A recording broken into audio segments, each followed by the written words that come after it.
సంపూర్ణ కార్తీక మహాపురాణము 9వ రోజు పారాయణము సప్తదశాధ్యాయము పూర్వోక్త ఉద్భూత పురుషునికి అంగీరసుడిలా ఉపదేశిస్తున్నాడు. నాయనా, ఒకప్పుడు కైలాసంలో పార్వతీదేవికి శివుడు చెప్పిన విషయాలనే నీకిప్పుడు చెప్పబోతున్నాను, శ్రద్ధగా విను. ఉద్భూత పురుషునకు అంగీరసుడు చేసిన ఆత్మజ్ఞానబోధ. శ్లోకం కర్మబంధశ్చ ముక్తిశ్చ కార్యం కారణమేవచ స్థూల సూక్ష్మం తథా ద్వంద్వ సంబంధో దేహముచ్యతే.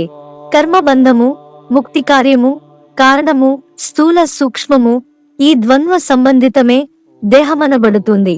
శ్లోకం అత్రిభ్రమ సమాధానం కోన్యోజీవస్త్వమేవ హి స్వయం పృచ్ఛసిమాం కోహం బ్రహ్మైవాస్మిన సంశేహ.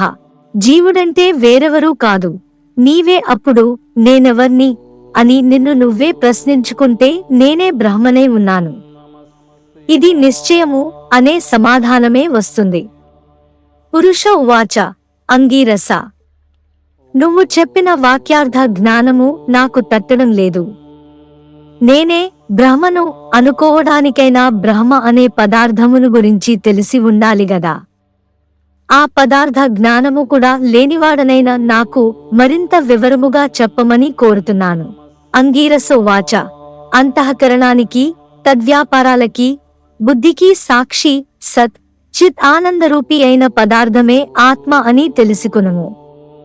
దేహము కుండవలే రూపాధివత్గా ఉన్న పిండశేషము ఆకాశాది పంచభూతాల వలన పుట్టినది అయిన కారణముగా ఈ శరీరము ఆత్మేతరమైనదే తప్ప ఆత్మ మాత్రము కాదు.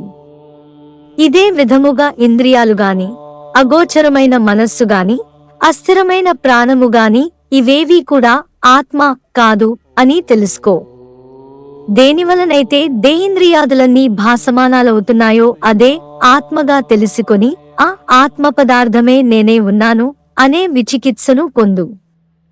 ఏ విధంగానైనా అయస్కాంతమణి తాను ఇతరాల చేత ఆకర్షింపబడకుండా ఇనుమును తానాకర్షిస్తుందో అదే విధంగా తాను నిర్వికారియై బుద్ధ్యాదులను సైతము చలింపచేస్తున్నదే దానిని ఆత్మవాచ్యమైన నేనుగా గుర్తించు.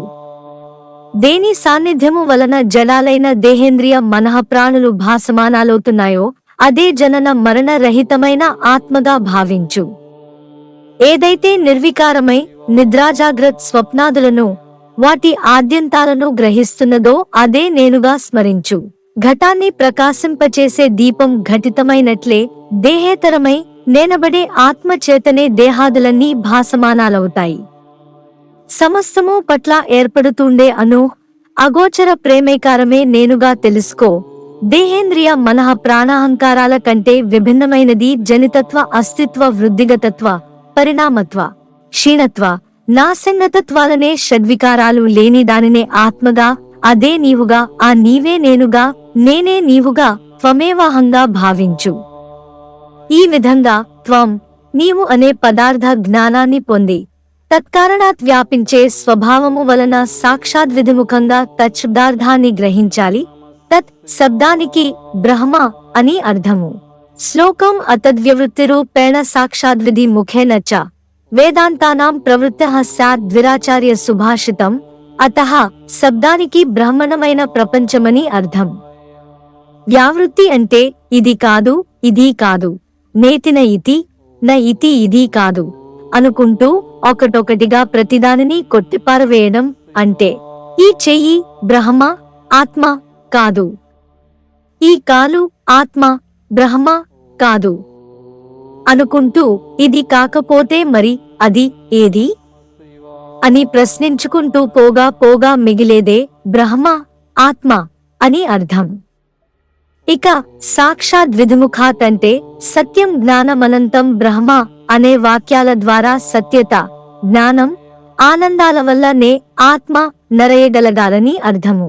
ఆ ఆత్మ సంసార లక్షణావేష్టితం కాదని, సత్యమని, దృష్టిగోచరము కాదని, చీకటిని ఎరుగనిదని లేదా చీకటికి అవతలిదని పోల్చి చెప్పడానికి వీలు లేనంతటి ఆనందమయమని, సత్యప్రజ్ఞాది లక్షణయుతమని, పరిపూర్ణమని పూర్వోక్త సాధనల వలన తెలుసుకో. అబ్బాయి, దేనినైతే సర్వజ్ఞం పరేశం సంపూర్ణ శక్తిమంతం గా వేదాలు కీర్తిస్తున్నాయో ఆ బ్రహ్మ నేనేనని గుర్తించు.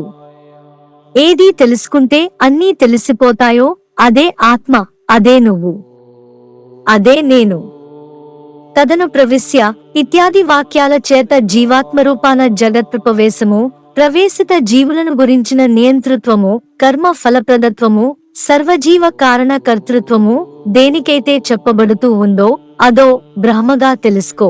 తత్వమసి, తత్ అంటే బ్రహ్మ లేదా ఆత్మ, త్వం అంటే నువ్వే అనగా పరబ్రహ్మమని అర్థం. ఓ జిజ్ఞాసు, అద్వయానంద పరమాత్మయే ప్రత్యేగాత్మ, ఈ ప్రత్యేగాత్మే ఆ పరమాత్మ. ఈ ప్రకారమైన తాదాత్మ్యత ఏనాడు సిద్ధిస్తుందో అప్పుడు మాత్రమే తత్ శబ్దార్థం తనేనని, త్వం శబ్దము సాధనమే గాని ఇతరం గాదని తేలిపోతుంది. నీకు మరింత స్పష్టముగా అర్థమవడం కోసం చెబుతున్నాను విను. తత్వమసి, తత్వం అసి. ఈ వాక్యానికి అర్థం తాదాత్మ్యము అనే చెప్పాలి. ఇందులో వాక్యార్థాలైన కించిజ్ఞత్వ, సర్వజ్ఞత విశిష్టులైన జీవేశ్వరులను ప్రక్కనబెట్టి లక్ష్యార్థాలైన ఆత్మలనే గ్రహించినట్లయితే తాదాత్మ్యము సిద్ధిస్తుంది. ముఖ్యార్థ వేద శంక కలిగితే లక్షణావృత్తి నాశ్రయించాలి. అందులో భాగ లక్షణ అనే దాని వలన ఇది సాధింపబడుతూ ఉంది. ఉదా సోడియం దేవదత్తః ఆత్మసంపన్నః. అహం బ్రహ్మస్మి అనే వాక్యార్థబోధ స్థిరపడే వరకు కూడా సమధమాది సాధన సంపత్తితో శ్రవణమనధికాలను ఆచరించాలి. ఎప్పుడైతే శృతి వల్లనో గురు కటాక్షము వల్లనో తాదాత్మ్య బోధ స్థిరపడుతుందో అప్పుడీ వర్తమాన సంసార లంపటము దానికదే పుట్టుక్కున తెగిపోతుంది. అయినా కొంతకాలము ప్రారబ్ధకర్మ పీడిస్తూనే ఉంటుంది. అది కూడా క్షయమవడంతో పునరావృత్తి రహితమైన స్థాయిని చేరతాము. దానినే ముక్తి, మోక్షము అంటారు.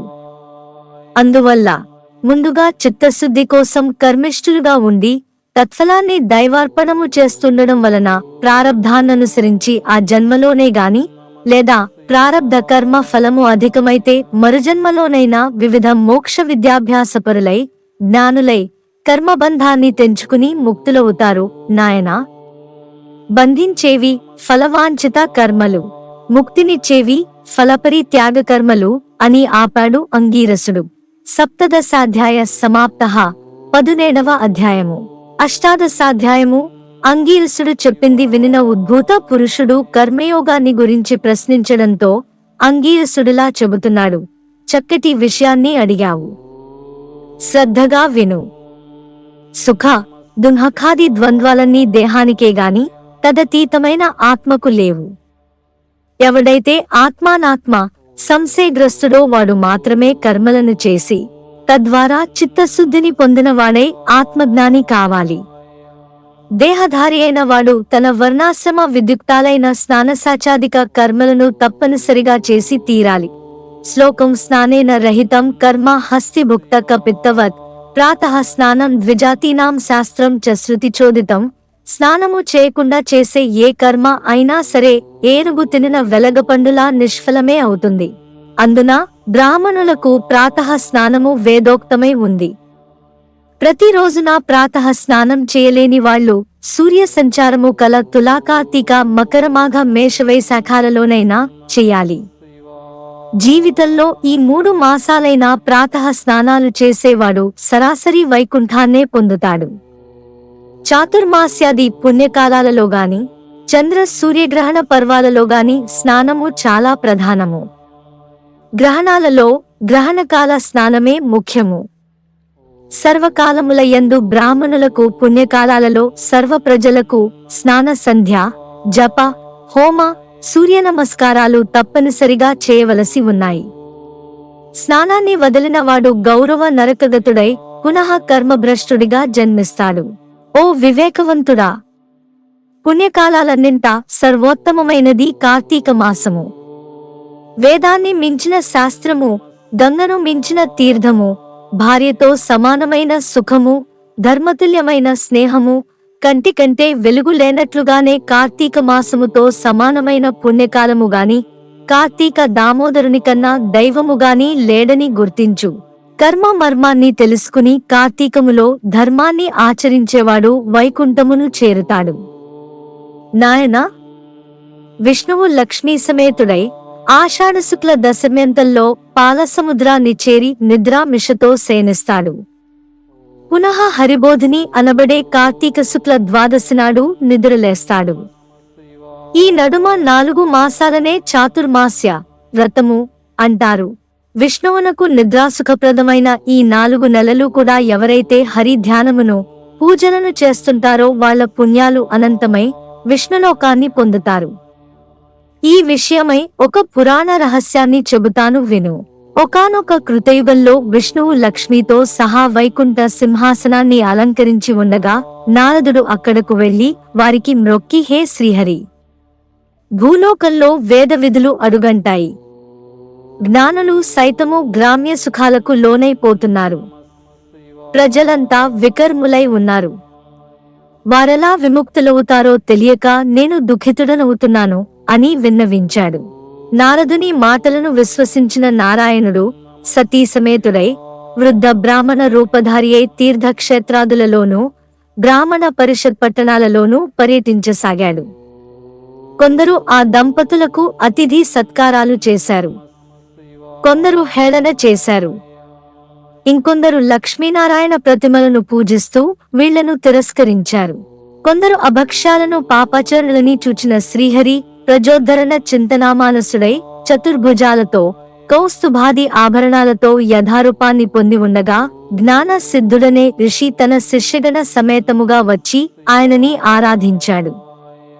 అనేక విధాలుగా స్తుతించాడు. ఏవం శ్రీస్కాంద పురాణాంతర్గత కార్తీక మహాత్మ్యే సప్తదశ అష్టాదశాధ్యాయో 17, 18 అధ్యాయములు 9వ రోజు నవమి నాటి పారాయణము సమాప్తము.